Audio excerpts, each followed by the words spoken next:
Assalamualaikum warahmatullahi wabarakatuh. Alhamdulillahilladzi hadana li hadza wa ma kunna nahtadiya laula an hadanallah la haula wala quwwata illa billah. Amma ba'du. Selamat pagi anak-anakku semua. Di sini Bapak Ahmad Jamarir akan mencoba menjelaskan tentang pengurusan jenazah dalam Islam. Kita tahu bersama bahwa kullu nafsin dha'iqatul maut, bahwa semua yang bernyawa di muka bumi ini pasti akan merasakan kematian. Tahu nggak kalian kira-kira dalam Islam apa orang yang meninggal itu disebut apa? Ayo, ada yang tahu nggak? Ya benar, dalam Islam orang yang meninggal disebut dengan jenazah. Dalam Islam ada kewajiban khusus bagi orang muslim yang masih hidup untuk bisa merawat jenazah. Ada 4 tahapan tata cara perawatan jenazah. Yang pertama yaitu memandikan jenazah, yang kedua yaitu mengkafani jenazah, yang ketiga yaitu mensolati jenazah, dan yang keempat yaitu apa? Yaitu menguburkan jenazah. 4 tahap ini harus kita laksanakan dengan baik. Memandikan jenazah. Dalam memandikan jenazah hendaklah diperhatikan beberapa hal, antara lain: yang pertama, air yang digunakan sebaiknya air dingin, kecuali keadaan karena udara terlalu dingin atau susah membuang kotoran yang menempel pada jenazah. Yang kedua, disunatkan dalam setiap penyiraman dilakukan 3 kali atau 5 kali. Yang ketiga, disunatkan menggunakan air yang dicampur wangi-wangian. Yang keempat, dalam memandikan jenazah disunatkan dimulai dengan bagian kanan. Mengkafani jenazah harus dilakukan dengan sebaik-baiknya. Rasulullah Shallallahu Alaihi Wasallam bersabda, "Idza kafana ahadukum falyuhsinu kafanah," yang artinya, bila mana seseorang di antara kamu mengkafani jenazah saudaranya sesama muslim, hendaklah melakukan dengan baik. Hadis riwayat Muslim. Mengkafani jenazah. Cara mengkafani jenazah: yang pertama, kain kafan dihamparkan di atas tikar yang bersih, lalu jenazah diletakkan di atasnya. Kemudian, kedua tangan jenazah diletakkan di atas dada, tangan kanan di atas tangan kiri.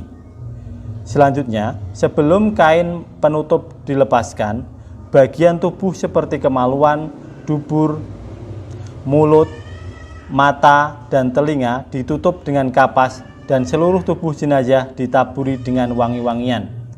Kemudian sehelai demi sehelai kain kafan dihubungkan dengan mendahulukan sebelah kiri baru sebelah kanan.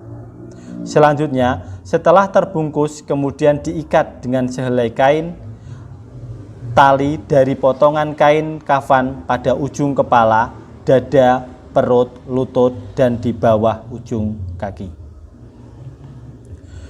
Tata cara mengubur jenazah.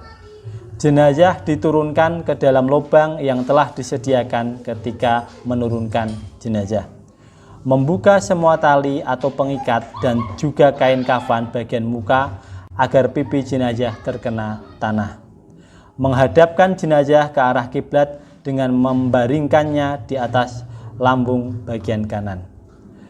Disunatkan melemparkan tanah ke dalam kubur sebanyak 3 kali. Mensolatkan jenazah. Dasar hukum mensolatkan jenazah ialah shollu ala mautakum, yang artinya solatkanlah orang-orang yang meninggal dunia antara kamu. Hadis riwayat Ibnu Majah. Tata cara sholat jenazah. Yang pertama, membaca niat dan dilanjutkan takbiratul ihram. Kedua, membaca surat Al-Fatihah dan takbir yang kedua. Ketiga, membaca sholawat dan takbir yang ketiga. Keempat, membaca doa pertama dan takbir yang keempat. Kelima, membaca doa kedua dan salam. Keenam, untuk laki-laki imam lurus pada kepala dan lurus perut untuk bagi mayat perempuan. Selanjutnya dilaksanakan secara berjamaah. Kemudian makmum dalam sholat jenazah dibagi menjadi 3 shaf. setiap shaf sedikitnya 2 orang. Menguburkan jenazah. Ibnu Mas'ud berkata, "Manittaba'a janazatan falyahmil bijawani bisyariri kullaha fa'innahu minasunnati."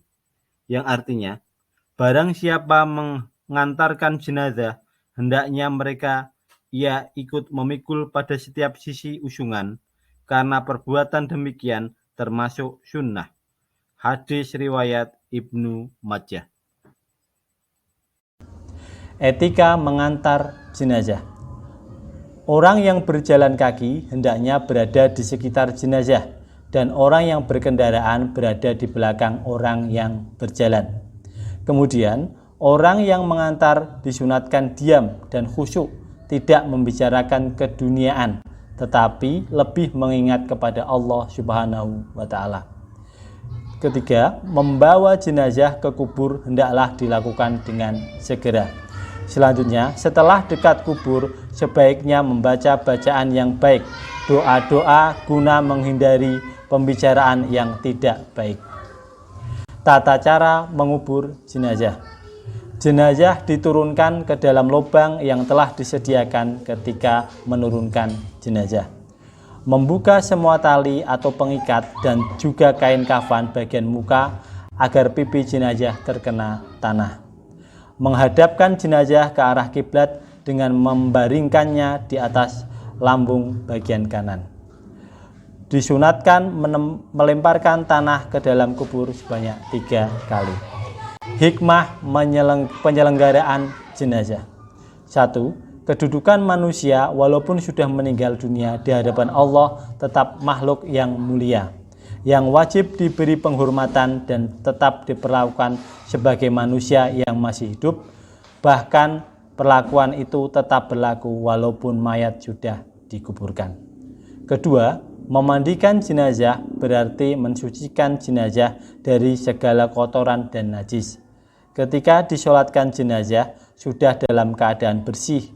Hal seperti itu memberikan contoh betapa Islam mengajarkan, memberikan pelajaran, menekankan kebersihan bukan hanya sewaktu masih hidup, setelah meninggal pun kebersihan tetap harus ditegakkan.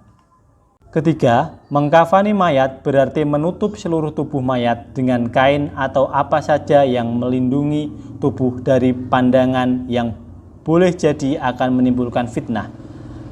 Apabila tanpa pelindung, hal ini akan menambah keyakinan kepada kita, baik famili, handai taulan, serta tetangga, bahwa kehormatan seseorang bukan hanya terletak pada kemampuan, kepemimpinan, dan kekuatan, tetapi yang paling dasar adalah pada kesanggupan melindungi atau menutup diri dari pandangan yang dapat mendatangkan fitnah dan celaan. Keempat, mensolatkan jenazah berarti mendoakan mayat. Isi doa adalah permohonan agar mayat mendapat ampunan, kasih sayang, dan terlepas dari siksaan kubur dan siksa akhirat. Ini menunjukkan betapa tingginya persaudaraan Islam sehingga memperlihatkan seorang muslim yang meninggal tidak rela saudara muslim mendapatkan musibah atau cobaan. Yang kelima, keseluruhan penyelenggaraan jenazah difardukan fardu kifayah kepada umat Islam. Kewajiban ini akan mendorong setiap orang untuk mempererat dan senantiasa berusaha meningkatkan persaudaraan sesama muslim semasa masih hidup. Terima kasih. Demikianlah tadi pembahasan mengenai tata cara pengurusan jenazah. Semoga sebagai seorang muslim yang baik, kita semua bisa mengambil hikmah dan manfaat dari penjelasan tata cara pengurusan jenazah. Cukup sekian. Akhirul kalam. Wassalamualaikum warahmatullahi wabarakatuh.